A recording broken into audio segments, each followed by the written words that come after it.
పలుకవైతివి.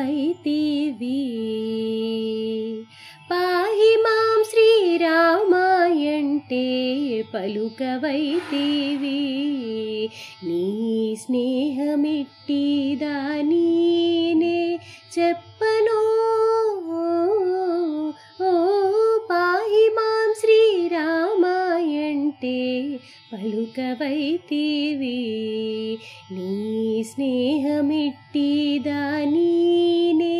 చెప్పను. పాహి మాం శ్రీరామాయంటే పలుకవైతిని. శ్రీ శ్రవణం ఛానల్కి శ్రోతలందరికీ కూడాను మరొకసారి స్వాగతం. ఈరోజు మనం విన్న ఈ కీర్తన ఎదుగుల కాంబోజి రాగంలో కూర్చబడిన రామదాసు కీర్తన అన్నమాట. హరిచందన చాలా చక్కగా పాడి వినిపించారు మనకి. ఇప్పుడు మనం యోగ వాసిష్టంలోకి ప్రవేశిస్తే, నిన్న కథలో గాది సందేహాలు విన్న భగవంతుడు ఏం చెప్పబోతున్నాడు అంటూ మనం ఆపాం కదా. ఇప్పుడు ఆ గాది సందేహాలన్నీ, అంటే ఏమేమి ఉన్నాయి ఆ సందేహాలు మనకి? ఆ కాలపు పొట్టి పొడుగులు, నా బోయ శరీరం పుట్టడం, బూడిదైపోవడం, ఇవన్నీ నా మనసులో కలిగిన భ్రాంతులేనా? అవి నా మనసు లోపలే ఉండిపోవాలి కదా. అవి మనఃపరిధిని దాటి నా మెలకులోకి, ఈ జాగ్రత్త ప్రపంచంలోకి ఎలా వచ్చేస్తున్నాయి, ఇక్కడ ప్రత్యక్షంగా ఎలా దర్శనం ఇవ్వగలుగుతున్నాయి అంటూ అడిగాడు. దానికి పరమేశ్వరుడు ఏం సమాధానం చెప్తున్నాడు? గాధే స్వాధి విధూతస్య స్వరూపస్యై తదాత్మకం చేతతో దృష్టతత్వస్య యస్ పశ్యతు విభ్రమం అంటూ మనకి ఈ శ్లోకంలో చెప్పారు. గాధి, నువ్వే చెప్పావు కదా, నీ మనస్సును పూర్వవాసనలు ఆవేశించాయి, అందుకని దానికి అసలు తత్వం అందడం లేదు. అందువల్లే నీకిలాంటి భ్రమ కలుగుతోంది. ఈ భ్రమ మొత్తానికి మూలాధారమైంది నీ ఆత్మ, నీ మనస్సే. గాధి, మనస్సు లోపల ఉండవలసింది బయట కనిపిస్తోంది అంటున్నావు. మనస్సు లోపలి భాగంలో ఉన్న ప్రపంచం వేరు, దానికంటే భిన్నంగా మనస్సు కంటే బయటగా వేరే ప్రపంచం ఉన్నట్లుగా మాట్లాడుతున్నావు నువ్వు. బహిర్న కించదప్యస్తి అన్న శ్లోకంలో ఈ విషయం చెప్పారన్నమాట. నీ మనస్సు కంటే బయట ఏ చిన్న పదార్థమూ లేదు. ఆ నింగి, ఈ నేల, ఈ సముద్రాలు, ఈ దిక్కులు, ఇవన్నీ కూడాను మనసులోనే ఉన్నాయి. మహావృక్షపు ఆకులన్నీ దాని జన్మకు కారణమైన విత్తులోనే అంతర్లీనమై ఉన్నట్లుగా అవన్నీ నీ మనస్సులోనే ఉన్నాయి. ఎలా అయితే విత్తులోంచి కాండం, కొమ్మలు, రెమ్మలు, ఆకులు, పూలు, పిందెలు వెలుపలికి వచ్చినట్లుగా విడివిడిగా ఉన్నట్లుగా కనిపిస్తాయో, అలాగే నీ మనస్సులోంచి ఈ పంచభూతాలు వెలుపల నుంచి వచ్చినట్లుగా కనిపిస్తాయి. నిజానికి కొమ్మలు, రెమ్మలు, కాయలు మొదలైనవి విత్తల్లో వచ్చి బయటికి రాలేదయ్యా. అది అలా రూపాంతరం చెందిందంతే. రూపలోక మనస్కార తత్తా కాలక్రియాత్మక కుంభకారో ఘటమివ చేతో హంతి కరోతిచ. ప్రస్తుత కాలంలో ఉండే పదార్థాలు ఇంద్రియాలకు కనిపిస్తాయి. భవిష్యత్తు కాలంలో జన్మించబోయే పదార్థాలు మనస్సు ఊహించి తెలుసుకుంటుంది. గతించిపోయిన పదార్థాలను మనస్సే తాత్యాత్మ భావన ద్వారా స్మరించుకుంటూ ఉంటుంది. కనుక వర్తమాన భూత భవిష్యత్తులను రూపాలోక కాలమని, మనస్కర కాలమని, తత్తాకాలమని చెప్తుంటాం. ఇక్కడ రూపలోక కాలము అంటే రూపాలను ప్రత్యక్షంగా చూపించే కాలమని, మనస్కార కాలము అంటే మనస్సుతో ఊహించి తెలుసుకోగలిగే కాలమని, తత్తాకాలము అంటే మనస్సు వాడితోటి తాదాత్మ్యం చెందిన కాలమని 3 రకాలుగా మనం చెప్తుంటాం. ఇలాంటి ఈ 3 రకాలు కూడాను కుమ్మరివాడు కుండలు తయారు చేసినట్లుగా మనస్సే తయారు చేస్తుంది. మనస్సే వాటిని కనిపించకుండా చేస్తుంది. అందరి అనుభవాల్లో ఉన్న విషయమే ఇది. ఏది?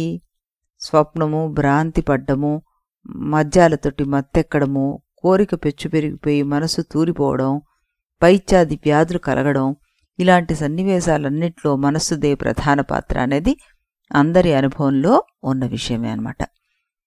చెట్టు వేళ్ళు భూమిలో సరిగ్గా పాతుకుపోయి ఉన్నంతకాలం చెట్టు నిండా పూలు పళ్ళు ఉన్నట్టుగా వాసనలు ఉన్నంతకాలం మనస్సులో 1,00,000 సన్నివేశాలుంటాయన్నమాట. చెట్టు వేళ్ళు భూమిలోంచి పీకేస్తే ఆ చెట్టుకి మళ్ళీ పూలు రావు, కాయలు రావు. అలాగే మనస్సుకి వాసన లేకుండా చేసేస్తే ఆ జీవుడికి మళ్ళీ జన్మాదులు లేవు. ఈ అనంతమైన జగజ్జాలమంతా దేని కడుపులో ఇమిడి ఉందో అలాంటి మాయ నీకు బోయతనాన్ని అంటగట్టిందంటే అందులో ఆశ్చర్యం ఏముంది?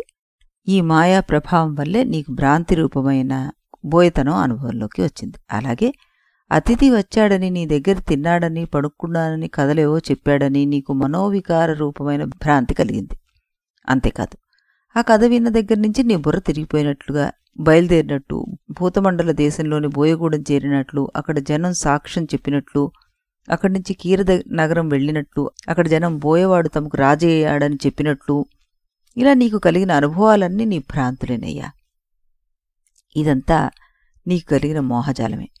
అందులో కొంత భాగం సత్యం అనుకోవడం, కొంత అసత్యం అనుకోవడం కూడాను నీ భ్రాంతిలో భాగమే.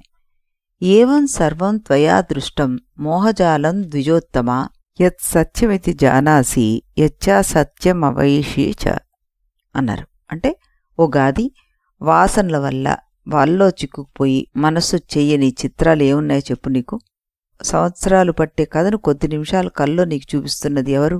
ఈ మనస్సేగా. కనుక ఓ మహామేధావి గాది, మళ్ళీ చెప్తున్నాను విను. అతిథి లేడు, భూతమండల వనప్రదేశమూ లేదు, కీరరాజ్యమూ లేదు, అక్కడ ప్రజలు సాక్ష్యం చెప్పడమూ లేదు, ఆ ప్రదేశాలు నీకు ప్రత్యక్షంగా కనిపించడం లేదు. వీటిలో ఏ ఒక్కటి నిజం కాదు. కనుక ఓ మహర్షి, లే, మనస్సును ప్రశాంతపరచుకో, నీ నిత్యకర్మలు ఆచరించుకో. నా స్వకర్మ వినా శ్రేయ ప్రాప్నువంతీహ మానవాహ. మనుషులు ఎంత జ్ఞానవంతులైనా స్వకర్మానుష్టం చెయ్యకపోతే శ్రేయస్సును అందుకోవడం సాధ్యమే కాదు అంటూ శ్రీహరి ఉపదేశించి అక్కడి నుంచి అంతర్ధానం అయిపోయారనమాట. స్వామి వచ్చాడు, వెళ్ళాడు, సంతోషమే. కానీ గాది మహర్షికి మనసులో సందేహం తెగడం లేదు. నువ్వు చూసింది మొత్తం అంతా కలిపి ఒకే భ్రాంతి అనేస్తున్నాడు స్వామి. అది ఎలా కుదురుతుంది? స్వామి తప్పెందుకు చెప్తాడు? ఆయన చెప్పింది నిజమే. అయితే నాకు కలిగిన అనుభవాల్లో కొంతమేర భ్రాంతి అని, మిగిలింది సత్యం అని నాకు అనుభూతి ఎందుకు కలుగుతోంది? గాది ఆకాశంలో గిరిగిరా తిరిగే మబ్బుతునకలాగా చాలాసేపు ఆలోచనలో గీగిరాలు తిరిగాడు. ఎంత ఆలోచించినా ఏమీ పాలుపోలేదు. ఇలా కాదు, నాకు ఆ సమయంలో సత్యం అనిపించిన సన్నివేశాలను మళ్లీ మరోసారి చూసొస్తాను. అవి మళ్లీ కనిపిస్తే ఈ కొండలు, ఈ నదులు, ఈ నక్షత్రాలు లాగానే నా బోయరాజ్యానుభవం కూడా సత్యమై తీరాల్సిందే అనుకున్నాడు. లేడికి లేచిందే ప్రయాణం అన్నట్టు వెంటనే బయలుదేరి భూతమండల అరణ్యపు కోయగూడెం, కీరదేశం రాజనగరం వెళ్ళి అందర్నీ మరో వరుస విచారించాడు.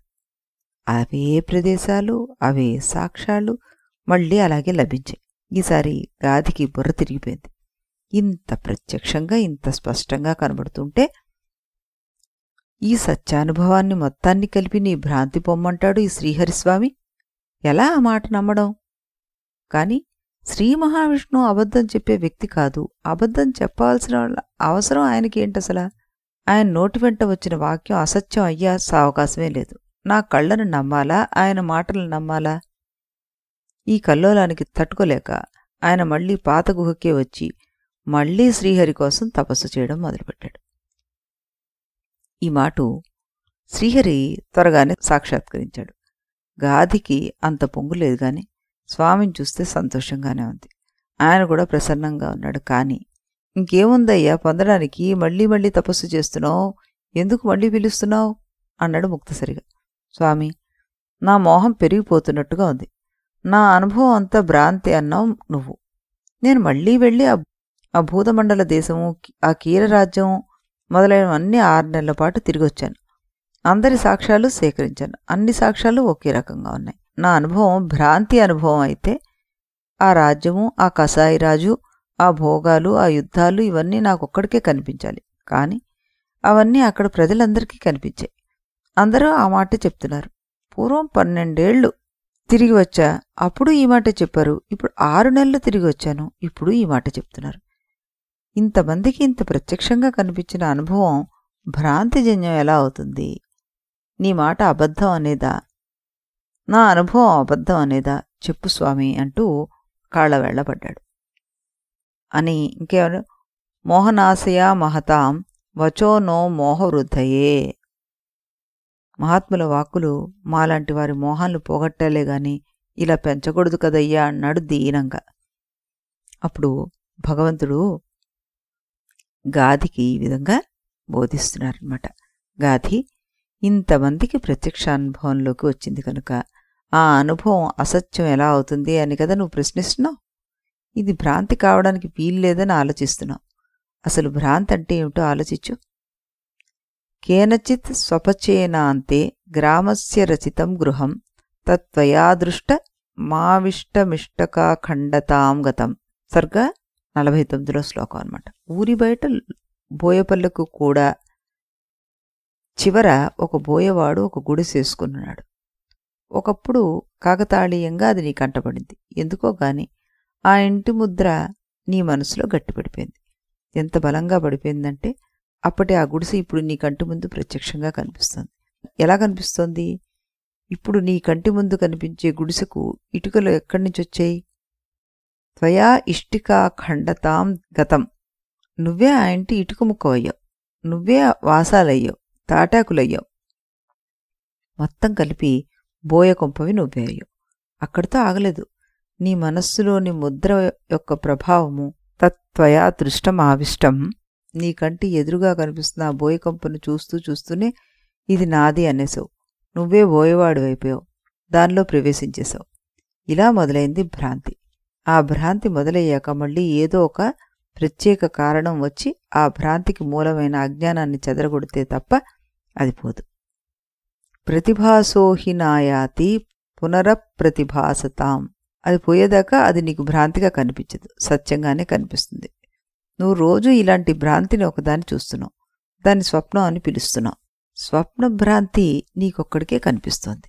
లోకంలో ఎవడి స్వప్నం వాడిదిగా ఉంది కనుక నాకు కనిపించిన భ్రాంతి నా పక్కవాడికి కనిపించడానికి వీల్లేదు. అదే కదా నువ్వు అంటున్నావు. కొంచెం ఆలోచించు. 4 మిత్రులు సముద్రం ఒడ్డున కూర్చున్నారు. సాయంకాలపు టెండలో నలుగురికి అల్లంత దూరాన ఒక వెండి ముద్ద కనిపించింది. నలుగురు ఆశగా దగ్గరికి వెళ్లారు. తీరా చూస్తే అది ఆలుచిప్ప.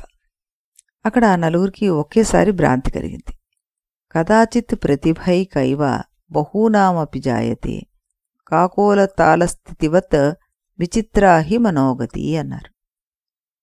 నా భ్రాంతి నాకొక్కడికే ఉండాలనే నియమం నువ్వు పెట్టలేవు. ఎందుకంటే ఈ మనస్సు యొక్క నడకలన్నీ కాకతాళీయ న్యాయాల్లాగా అడ్డదిడ్డంగా సాగిపోతుంటాయి. కాకతాళీయ న్యాయం అంటే ఏమిటో తెలుసా? ఒక తాటి చెట్టు మీద ఒక పండు బాగా పండి రాలబోతుంది. సరిగ్గా అదే సమయానికి ఆ పండు మీద ఒక కాకొచ్చి వాలింది. అది వాలే సమయానికి ఆ పండు తాటి చెట్టు నుండి ఊడిపడిపోయింది. కింద పడ్డం మొదలుపెట్టనే పెట్టింది. కానీ ఆ విషయం తెలియకపోవడం వల్ల ఆ కాకి నా బరువు వల్లే ఈ పండు రాలింది అనుకుంటుంది. ఇదో భ్రమ, భ్రాంతి. కింద నుంచి చూసే జనం కూడా ఆ మాటే అంటున్నారు.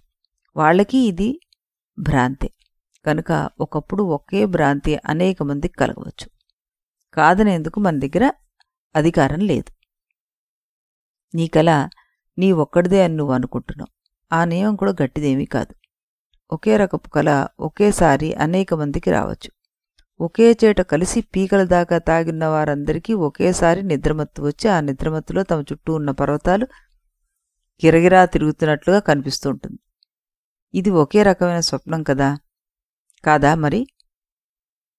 అనేక మంది పిల్లలు ఒకే ఇసుక దిబ్బలో ఇళ్ళు గుళ్ళు కట్టుకుంటూ ఇది రాజుగారి మేడ, ఈ దేవుడి గుడి అనుకుంటూ కలిసి కేరింతలు కొడుతుంటారు. ఈ క్రీడానందం అంతా భ్రాంతి కాదా? ఇది వీళ్ళందరికీ ఒకసారి వచ్చిన భ్రాంతి కాదా? లేడి పిల్లలు ఒకే పచ్చిక బయళ్ళలో కేరింతలు కొడుతూ ఉన్నాయి. అది పెద్దగా తినేదేముండదు. ఆ పచ్చిక బయళ్ళను చూసి మాకింత మంచి ఆహారం ఉంది కదా అని ఆనందంతో పొంగిపోతుంటాయి. ఇది వాటన్నిటికీ సమానంగా ఉన్న భ్రాంతా కాదా?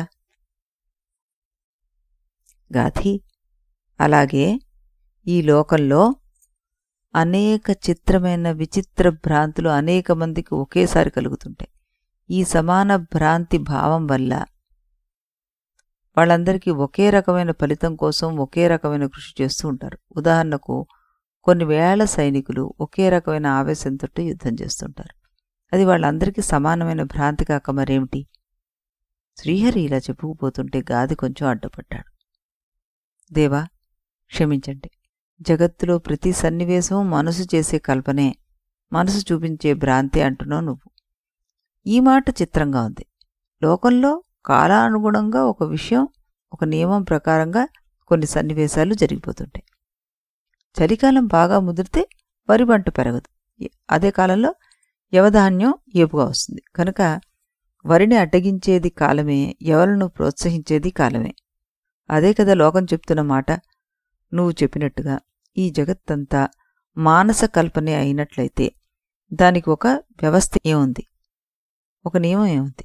ఏ ఋతువులో అయినా సరే ఏ పంట అయినా రావచ్చు, ఏ పంట అయినా పోవచ్చు. కానీ ఆ లోకంలో అలా లేదే, ఒక కాల నియమం ప్రకారం నడుస్తుందిగా. దీన్ని భ్రాంతి అని ఎలా అంటాం అని గాది శ్రీహరిని ప్రశ్నించారు. శ్రీహరి అప్పుడన్నాడు, విప్రసంకల్పో మాత్రోసౌ కాలోహ్య ఆత్మని తిష్టతి అమూర్తో భగవాన్ కాలో బ్రహ్మైవ తమజం విదుహు అన్నారు. కాలం కాలం అంటున్నావు. కాలం అంటే ఏమిటి? వరిని అడ్డగించేదా, ఎవరిని ప్రోత్సహించేదా? ఏదైనా ఒక శక్తి ఉంటుంది కదా, అదే కాలం అంటావా? ఆ శక్తి కూడా నీ మనసు చేసే సంకల్పనే. ఎందుకంటావా? దిక్కులనే వ్యవస్థను నీ మనస్సు ఏర్పాటు చేసుకుంది. దానిమీద ఆధారపడి సూర్యగమనం కొలుస్తుంది. ఈ మనస్సు కొలతలను బట్టి పగలు రాత్రి, రోజు అని, నెల అని, సంవత్సరం అని మనం పేర్లు పెట్టుకున్నాం. ఈ వ్యవస్థ అంతా నీ మనస్సు చేసే కల్పనే అని దీన్ని బట్టి స్పష్టం కావట్లేదా నీకు అంటూ అడిగారు. అప్పుడు గాది అన్నాడు, అలా కా స్వామి, కాలం అనేది ఒక అనుభూతి కదా, ఒక సత్యమైన అనుభూతి కదా.